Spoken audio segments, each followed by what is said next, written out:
We're here on day 1A of the 2017 Winter Poker Open WPT Championship with Michael Dentale. We're on the last break of the day. Mike, you have the sunglasses on today. Are they bringing you luck? So far, no. I'm trying something different today, see if it works, but so far, no luck. But we're going to keep them on.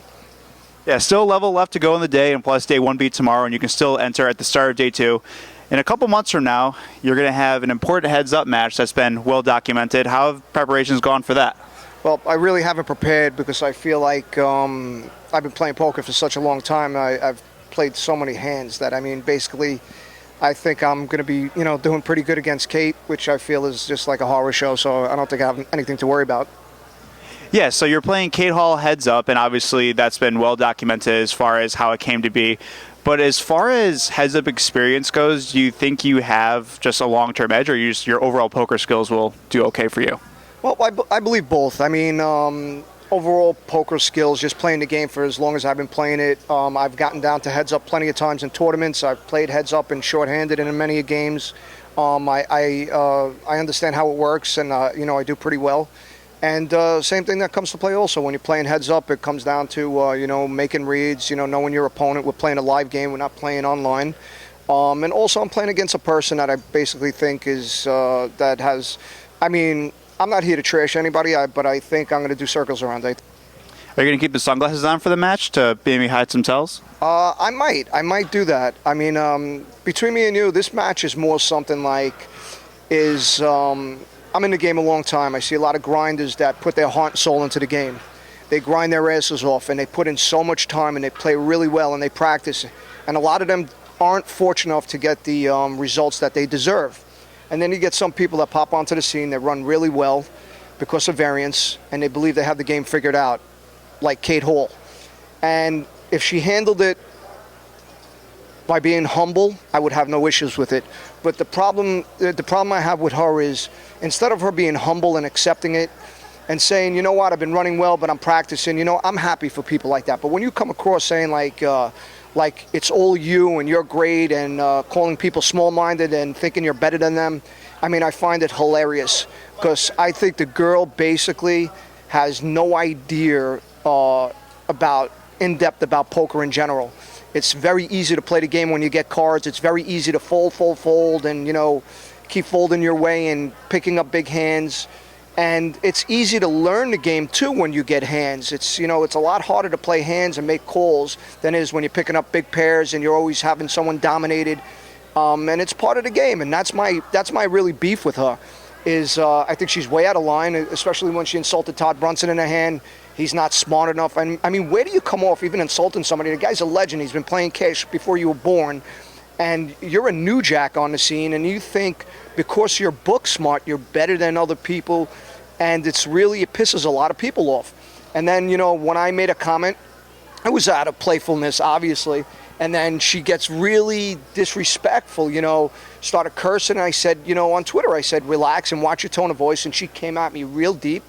And, she's a feminist. You want to act like a man? I'm going to treat you like a man. And I came right back at her and gave her a little bit of a medicine.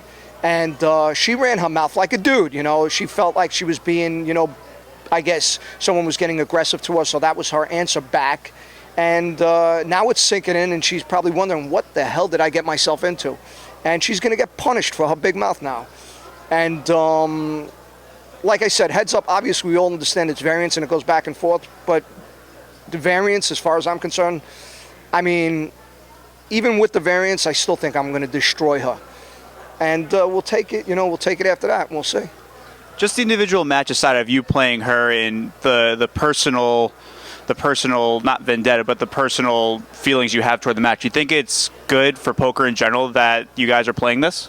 Honestly, I think everything is good for poker. You have to understand something. It's just, whether it's positive or negative, anything that draws up hype is a good thing. It brings attention to the game. You're going to have people that are going to love you and hate you. You could have something that's all positive and great, and people might get bored and not be interested in it. So it might not, other people might say this isn't good for poker because no one cares, and it's all positive. So my aspect is whether it's positive or negative, as long as it's not bad, meaning it's, we're promoting something that's, really bad, or we're promoting, sexism or disrespectful, stuff like that. We're promoting poker with a little bit of a grudge match. It's two people that don't like each other. We're going at each other.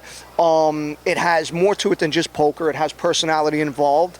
I'm a well-known figure, meaning I play a lot. I've been around. A lot of people know me. She's got a big mouth. People know who she is. She's a big-time liberal, which I think is so far to the left, it's just absurd. I think she's way out of line. She's a little bit, I think she's a little bit off a rocker, personally. And a lot of people know who she is basically because of her politics. And again, I'm not going to take anything away from her poker career. Even a person with a brain, when they put in that time and they want to learn how to play the game, yes, it's easier when you're running well, but they're still putting in time, and I'm sure she's picking it up. But my issue is be humble about it, because I know a lot of people came into the game, and I'm not going to name names, win bracelets, crush people, made a lot of money, and now they can't even make a pair. So, and she's realizing that like everyone else, and it's finally, I think, sinking in. And if she's humble about it, I'll back off. If not, I'm just going to keep moving forward, and I'm going to keep trash talking her.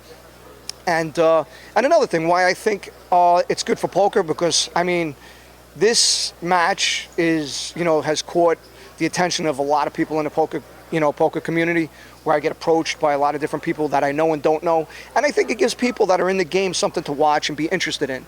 So if you hate me or you hate her, you could root against one of us. You could watch a match that's going to have some type of, you're going to see people, I guess, play out at each other and try to take each other's heads off, be able to maybe bet, on some sites I heard there's betting going up. And I think it draws attention to the game, which in the long run is still a good thing. Any attention to poker, something like this, I think is positive. And what are you doing personally to promote the match since it's 2 months away? Personally, I'm really not doing too much, because I think Sugar House in general, it's a great casino, beautiful poker room.